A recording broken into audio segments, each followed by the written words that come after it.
Annyeonghaseyo. Wahai gozaimasu. Kita ketemu lagi dalam video Nihongo no Sensei.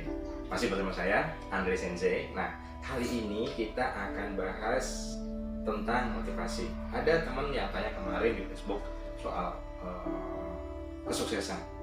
Minta tips sukses itu bagaimana sih? Nah, begini, sebelum kita masuk pada bagaimana kita untuk mencapai kesuksesan itu, kita mesti tahu dulu sukses itu apa. Apakah sukses itu uang banyak, atau punya rumah yang besar, atau punya mobil misal. Gambarnya yang asal aja, anggap ini Lamborghini lah ya.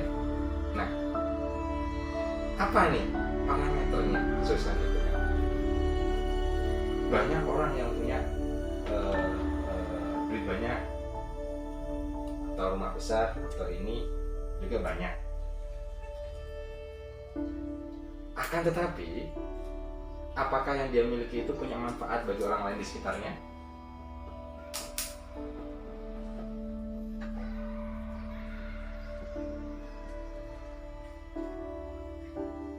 Banyak yang punya rumah besar,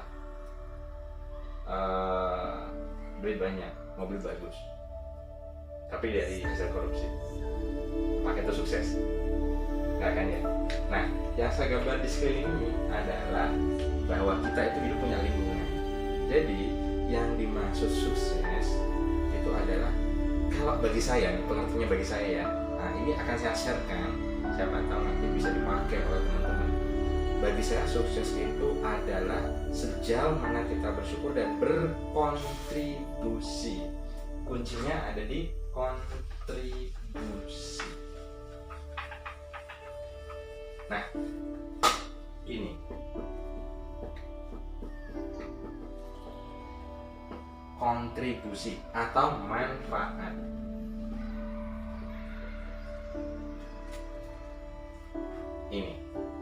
Inilah pengertian sukses, sejauh mana kita bersyukur dan berkontribusi. Nah, jadi kalau kita melihat ada orang punya jabatan, punya rumah, punya mobil bagus, punya uang banyak gitu kan, dia punya manfaat gak? Kalau nggak punya manfaat, jangan-jangan ini hartanya dari yang tidak jelas.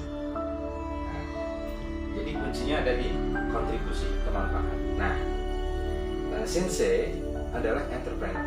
Jadi Sensei bukan motivator ya, kurang bisa juga untuk memotivasi, karena hidup itu tidak semudah apa yang dibilang oleh motivator. Jadi kalau saya melihat orang sukses seperti apa, sebagai contoh mereka adalah misal seorang pemimpin yang dia membuat suatu kebijakan dan membuat kesejahteraan bagi banyak orang. Nah, itulah berarti pemimpin yang sukses. Olahragawan dia berlatih keras sampai akhirnya ikut olimpiade di Amerika atau di mana, di Jepang misalnya dia ada kan ya, terus dia berhasil menjadi juara dan membawa harum nama Indonesia. Nah, itu juga termasuk olahragawan yang sukses. Atau pengusaha, seorang pengusaha dia menciptakan lapangan kerja buahnya, gitu kan? Itu akan berarti bermanfaat ya, bermanfaat bagi orang banyak. Nah, manfaat itulah yang jadi kata kunci untuk suksesnya. Jadi sekarang kita udah mulai ini ya, mulai bisa memetik ya, apakah kita kalau kerja sesuai apa yang kita sukai, terus kita itu bisa menghasilkan banyak uang itu sukses ya. Kita lihat dulu manfaatnya apa, yang dari yang kita kerjakan, hasil yang kita dapat itu bermanfaat gak, gitu kan? Kita berbagi nggak dengan orang lain, gitu kan? Nah, entah berbagi dalam bentuk uang, materi, atau dalam bentuk ilmu, atau dalam bentuk yang lainnya.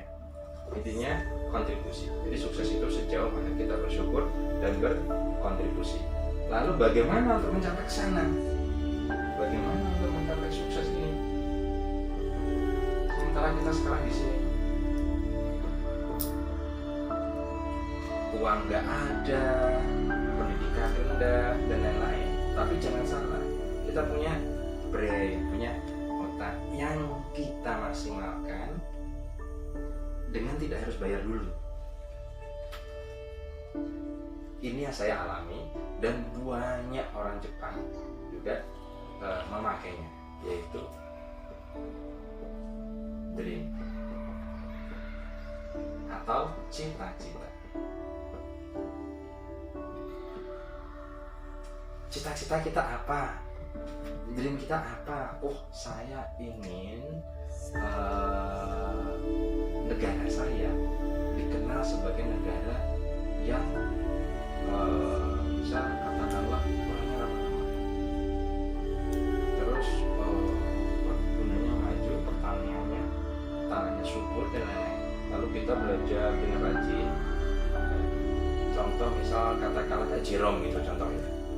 Nah, belajar dengan rajin, dapat beasiswa, lalu dapat ke Jepang gitu kan, akhirnya orang Jepang banyak tahu Indonesia. Oh, seperti itu. Nah, jadi kita ya dream untuk sana.